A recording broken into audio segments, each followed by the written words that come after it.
So, no doubt about it, a tough Tuesday for the New York Yankees in the Bronx. No home cooking in Game 3 of the 2019 American League Championship Series. I'm Matt Levine. Welcome to the 954sports.com YouTube station. Thanks for joining me. I'm going to thank you in advance for hopefully subscribing. Let's talk about those Bronx Bombers and the visiting Houston Astros. Take out the Yankees 4-1. Yanks win Game 1. 7-0 back in Houston. Game 2 also in Houston Sunday night. In extra innings, Astros claw their way past the Yankees 3-2 thanks to the walk-off home run, bringing the series back to the Bronx for Game 3. The old school 4 o'clock-ish Eastern first pitch time. I love it. This is also a manageable, about a 3-hour game. Nice crowd on hand at Yankee Stadium. Talk about that in just a moment. Give you a little recap of the game. Give you some thoughts. Talk about Game 4. So, the crowd on hand announced 48,998. The new Yankee Stadium, built in 2009. There's the old Yankee Stadium. I was such a big fan of the old Yankee Stadium. Not a big fan of the new Yankee Stadium. Yanks in their first year in 2009 won their last World Series, their 27th in franchise history, the most, of course, for any franchise in sports history, worldwide. But I'm not a big proponent.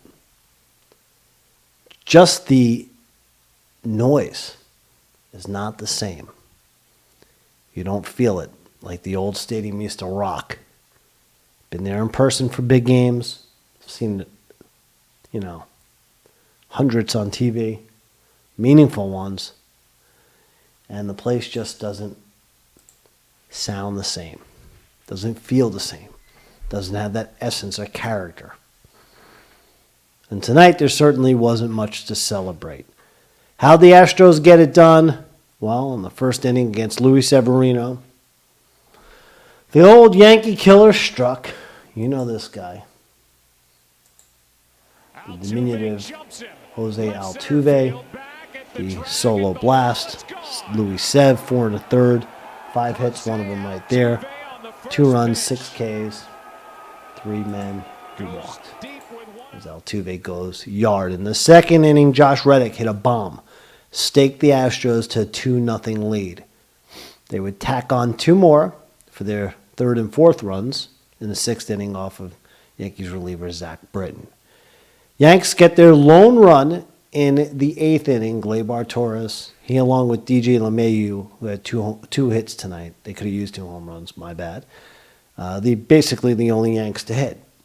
Gleyber hits an opposite field solo shot. Yankees had their chance, but Garrett Cole, way too much for the Bombers to handle. This guy has been on fire. Since May 22nd, he's won 18 starts, 18-0. He started 24 games since then. 251 Ks and 162 and a third inning pitched. He was masterful, going 2-0 in the ALCS against Tampa. Tonight, he gutted out the win. 7 scoreless innings, 7 strikeouts, a season high, 5 men walked, bases on balls, 4 hits. Big moment in this game. Yanks again strand 6 runners in scoring position, 9 men left on base. Chance here, their golden opportunity in the 5th. Didi Gregorius, who stranded the bases loaded in the 1st. Comes up, 2 Yankees on, down 2-0, 2 outs, and this is what happens. The impact of this inning. As the Yankee fans, including yours truly, looking for some magic. Hits the bomb to right field and comes up right. 3 to 5 feet short of giving the Yankees the lead and maybe finally striking through against Cole. Not meant to be for the Yankees, who fall to the Astros. So now what that sets up is a Game 4, supposedly on tap tomorrow with an 8 o'clock. I think it's 8:07 if you're keeping score at home officially. The first pitch time. But Mother Nature could show just how forceful she can be when she wants. Expected to be nearly an inch of rain in the Bronx in New York City tomorrow. 90% chance of rain, so they could call this one early.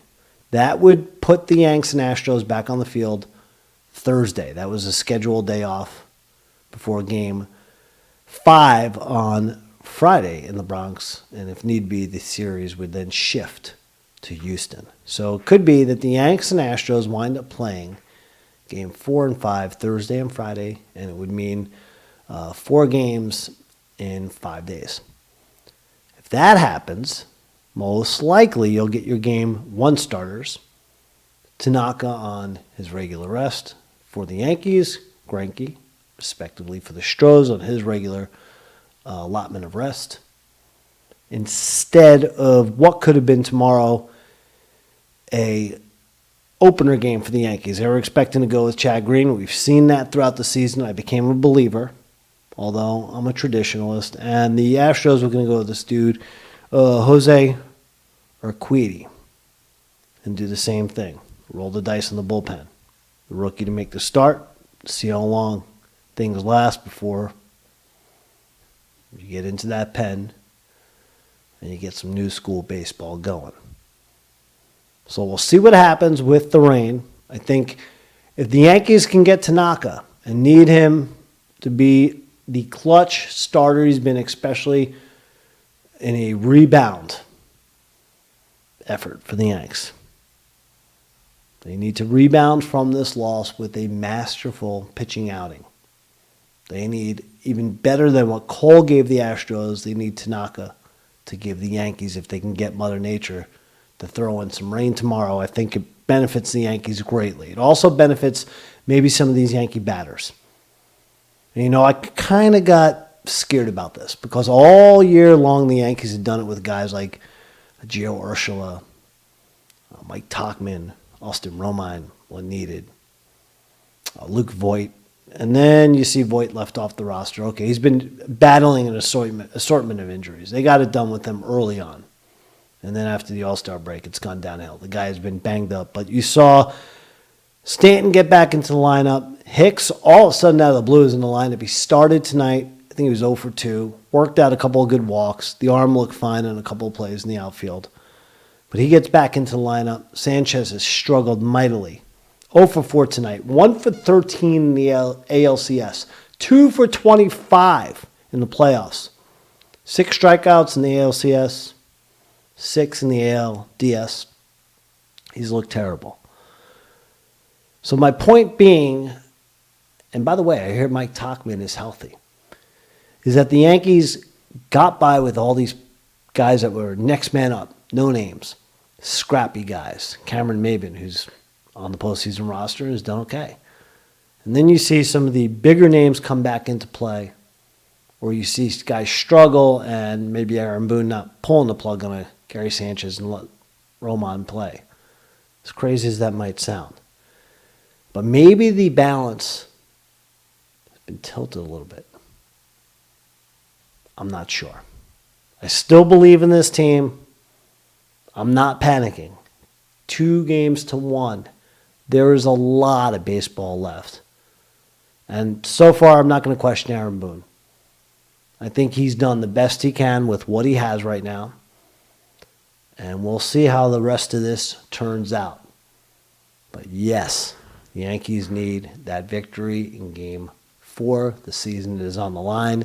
You need an outstanding effort from your pitchers, whether it's going to be by way of the opener with the bullpen or you're going to go to Tanaka.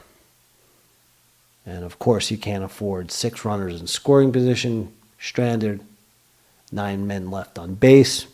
Guys got to start hitting the ball. This was the top hitting team in baseball in so many categories. I know Houston was as well, and you would think a slugfest. And by the way, what's up with the juice baseballs? Where'd they go? I have a feeling like in the bowels of Yankee Stadium or in Minute Maid Park in Houston, that they're hiding the juice baseballs and they bring out the dead ones. I'm not sure. Who knows? Game 4 could become a good old-fashioned American League slugfest. We shall see. Either way, the Yanks again down and out in Game 3, losing 4-1, but they're not down and out in this series just yet. So with that said, I'll say so long, and I'll look forward to baseball in the Bronx, weather pending, Wednesday, or they'll resume the series on Thursday.